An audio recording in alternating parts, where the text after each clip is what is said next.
نہیں تھا، حضرت عبی کے پاس گواہ موجود نہیں تھا۔ اصول یہ ہے کہ جو مدعی ہے اسے بینہ پیش کرنا، گواہ پیش کرنا، گواہ نہیں تھا۔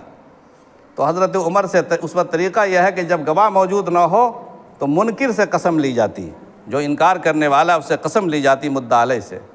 تو حضرت عمر سے قسم لینے کی باری تھا، کہا قسم کھا لیں یہ حضرت عمر قسم کھا لیں کہ یہ بات اس معاملے میں کون سچ ہے کون جھوٹا۔ تو حضرت زید نے یہ بات کہی، قاضی شریعت نے حضرت عبی بن کعب سے سفارش کی کہ عبی امیر المومنین کو قسم سے معاف کرو، ان کا مقام بہت اونچا ہے۔ پھر حضرت عمر گرم ہو گئے کہ زید بن ثابت ابھی تک آپ نے انصاف کے تقاضوں کو پورا نہیں کیا۔ عمر ہو یا عام انسان ہو، اگر شریعت کا حکم آتا ہے تو عمر اس حکم کی تعمیل کرے گا، عمر اس حکم سے پیچھے نہیں ہٹے گا۔ یہ ہے ایمان، یہ ہے اسلام، یہ ہے اسلام کا نظام عدالت۔ اسلام ہر انسان کو اپنی ذمہ داریاں پوری کرنے کا